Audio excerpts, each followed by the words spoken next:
Johnson for all the work that she did on her own time and own money with ARMC. I mean, that's a good example, as we talked about, I think, a little yesterday, of somebody picking up the flag and saying, okay, and I applaud her for that. Commissioners were in on that. But the question is, what do we do now? We're just benefiting, I think, from a tax break from Northwest Natural that gave us, what, $500,000 for the current budget that we're going to use now, we're going to put into the budget, or PGE, I'm sorry. And so that's great, but that has to do with the tax break scenario, right? And so what do we do from here as a county commissioner, either one of you, or both of you? Go ahead, Al. I don't believe that we really need to change our tax-based structure. We need to change the way in which we utilize it and how we apply it.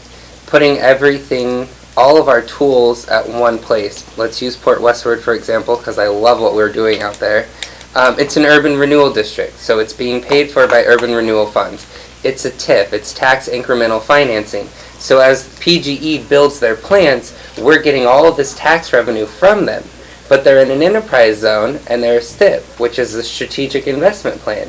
So as soon as they go online, their tax base is going to drop, and it's going to be maintained at a much lower rate for the next 5 to 7 years, pending an appeal, which then we could extend it out further.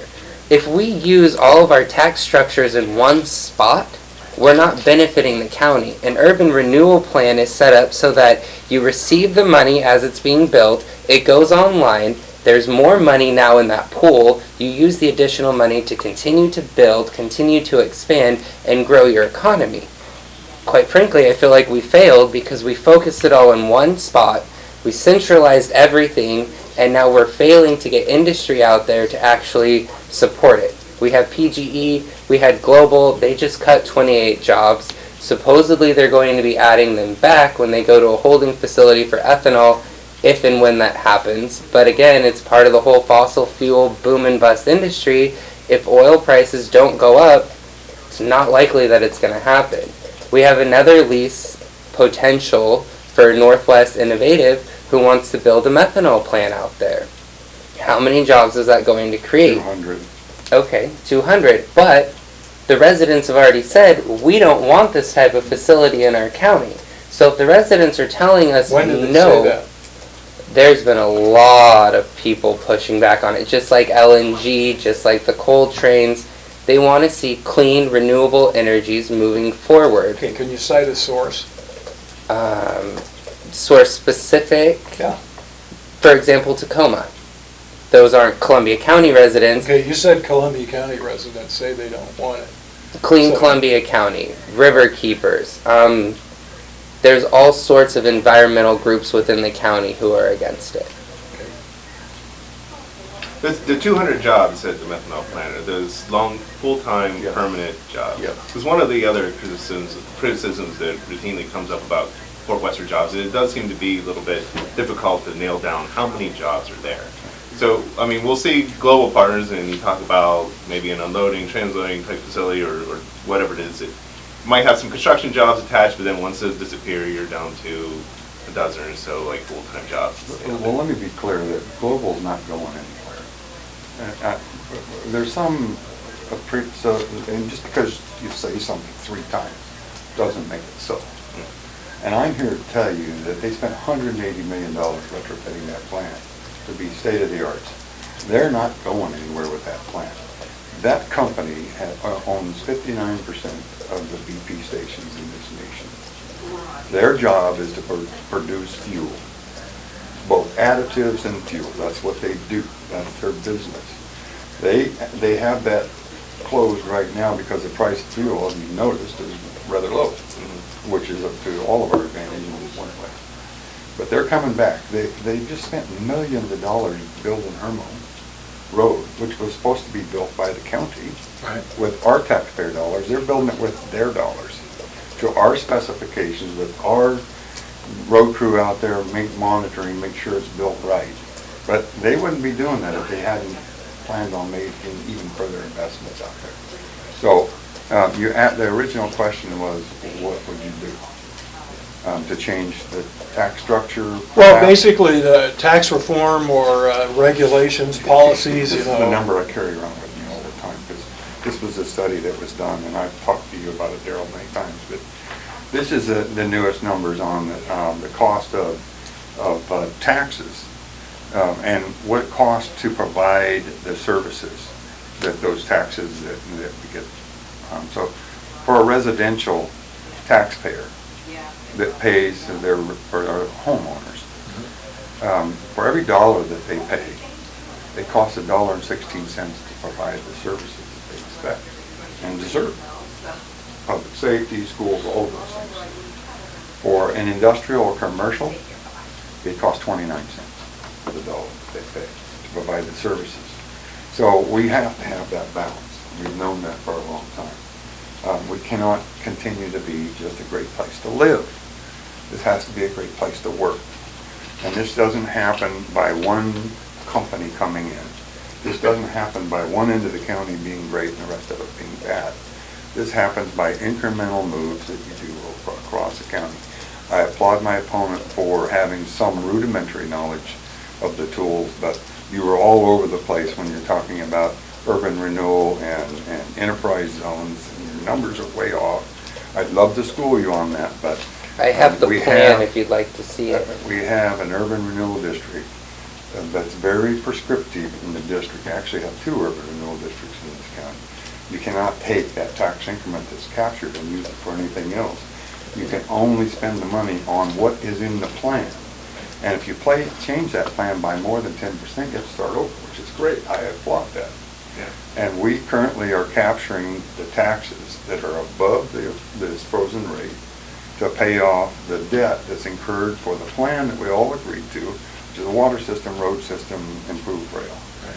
And we're currently paying that off at double payments, by the way. So one, and that brings up an interesting point. Sure. So one question I have about the urban renewal plan and CCDA, Columbia County Development Agency. You know, a few years ago you told me that the way urban renewal works is that industry, new industry pays for urban renewal. If you look at tax statements, so Columbia County residents as of 2012, I believe, started to pay into that 2012, 2013. Unfortunately, you're right and you're wrong. Well, and the reason I say that, I have your tax statements. I know that show what you're paying. I'm familiar with it. I'm familiar with it. Well, I mean, it's $0, $0 over the course of years, and then I believe it was in 2000.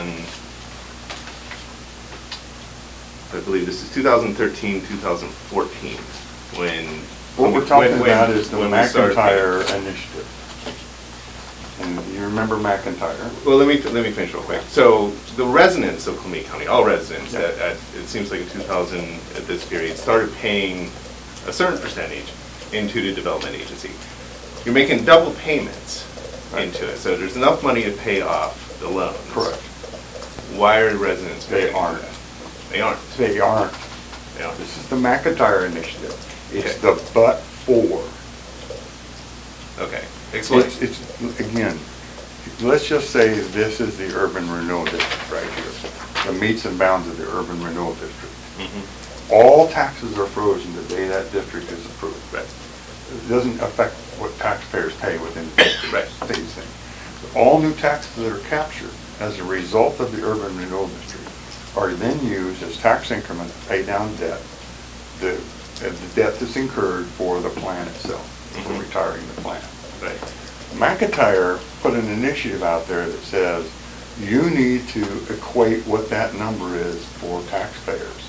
So it's the but for. Okay. That's what that is. So it's a number that's coming off of the other districts. Correct. Is that right? Well, not particularly. No. It's isolated to that district, right? I'm sorry? It's isolated to that district? No, it's not isolated to that district. What it is, let's just say the number is $1 million of new taxes that are going up. All right, that's but for $1 million. So they're saying that you take that $1 million and you figure out everybody's portion of what they would receive out of that. Sure. And that's what they're then paying in because it's but for these taxes. We would all be paying that in. It's very difficult to describe and explain to taxpayers to call and say, why am I paying this? Okay, so that's not an actual payment figure. It's not an actual payment figure, and I've said that. So it kicked in that particular year then, is that right? That's right. Because prior to that, it's all. Prior to that, 0, 0, 0. they were in enterprise zone. Okay. So once they kicked in, that's when that started. Okay. And we had to do some fancy financing with the state so that the payments didn't even start until those years. And so that's when that kicked in. So there is a perception that we're all taking our tax dollars and paying in. And strandedly we are, but it's the new tax money that came as a result of the infrastructure that we put in there. So it's the but for.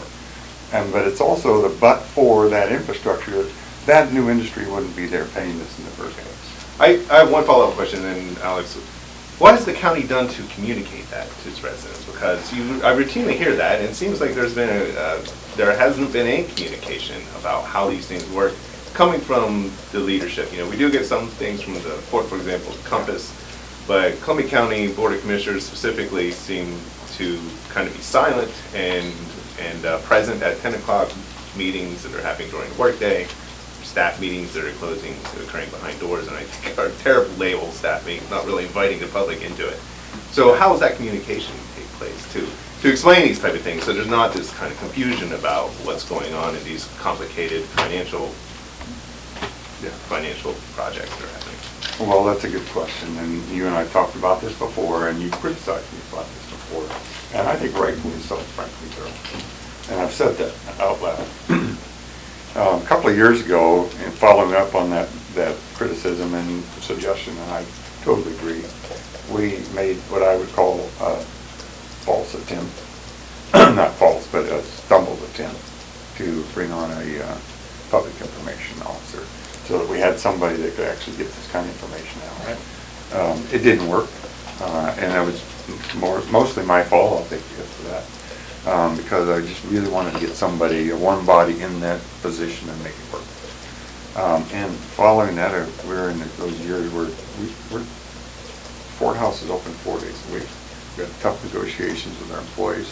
They were really gracious in that they all stood down and took furlough days and kept the team together. And the thought of spending another FTE in those days to bring on a brand new employee when we're asking employees to just have furloughs and take 10% hit on their employment was very difficult.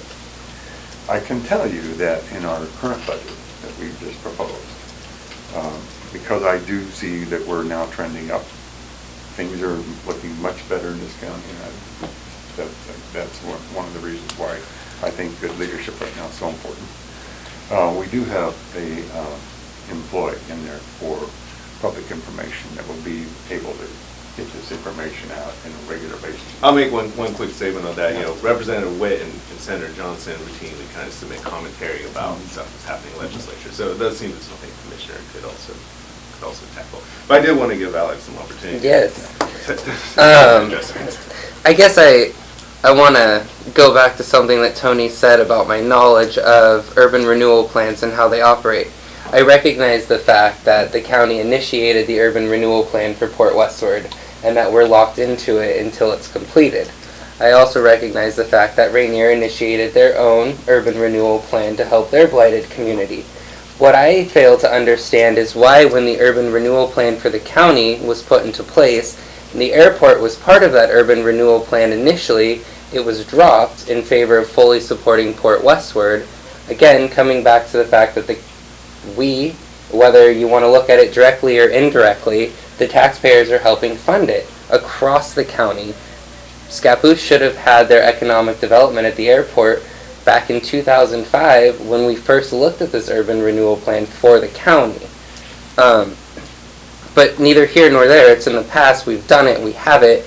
And now we have to utilize it. We have to get the correct industries out there to build it up. Our biggest issue is always going to be access. Port Westward is at the end of the county with no direct access to I-5, and any company that wants to come here to our county has repeatedly said, we want a 15-minute commute to I-5 or we're not coming. So the real issue is, how do we make Columbia County more accessible? What do we need to do in order to attract these industries that we so desperately need, like Intel or Corvo, these high-tech manufacturing facilities? Because we can do it. Yes, there are going to be certain barriers to entry because of the basalt rock that we lie on, and we all know that there are risks. But that's what we need to focus on. We need to focus on these high-tech industries. We need to look forward and say, okay, St. Helens is blighted. Maybe we need to propose an urban renewal plan for St. Helens. And how do we do that? What does it look like? And when we do it, what is it going to encompass, and how will it best suit everyone, not just one focal point? I think that would be the city, however, though, because I know the city has But we do that in partnerships. If the county commissioners are recognizing the fact that they're blighted, we can go to the city and say, hey, what can we do to help you? How can we move this forward? That has really been our biggest problem in this county, is we get very siloed. If you go to the courthouse, all of the departments are very siloed. There is no real communication or collaboration or even efficiencies in saving fees. It's, this is my department, we can't touch it. And that, to me, is the stem from the top-down approach. When you have a leader who says, these are my things, don't touch them, instead of, how can we work together to better our community? How can we bridge these gaps? How can we form these partnerships? How can we benefit everyone at one time instead of just one individual? That's what we need to get away from. And to your point, we need more transparency and accountability and leadership. We need a leader who's going to send out a monthly or quarterly report that says, here's all the things going on in the county. This is what we're doing. This is where we're going. And here's why. We also need leaders who, yes, they have open door policies, but when you stop by to talk to them, we need them to be there. It doesn't matter if you have an open door policy if you're never there to be talked to. Let me respond to at least one thing on there. That was a big mention. But the one thing is, urban renewal districts are not county-wide. It doesn't work that way. We never considered the Scappoose Airport for urban renewal district, ever. Per Rita We have Bernhardt, an you urban did. renewal agency, which is county-wide. And districts can come in under the auspice of an urban renewal agency. We only considered, the only urban renewal district we as a county ever considered was Port Westward. Now, I sit on the Scappoose Economic Development Committee, and we had a long discussion just last Thursday or Friday about urban renewal. We explored that option, but that's a city option, just like St. Helens had an urban renewal district that they proposed and was shot down. Right. I think it was a little too aggressive and too big, and frankly, they hadn't really gone to the affecting agencies and talked to them about that. The effect. Preparation was not good. Correct. And for example, when we did the urban renewal district in Plattsburgh, we worked with the fire district and say, what are your impacts going to be when we build this out? Because you're not going to have additional revenue. And they said, well, we're going to need a pumper, we're going to need a couple of trucks, we're going to need a station. We've already bought 2 pumpers for them. And we're working this year, we'll probably, if they're ready, we'll cut them a check for another $145,000 to build their station. That's how you do urban renewal. You have to be comprehensive and look at all the impacts they're going to be caused because you're capturing the taxes from those districts. So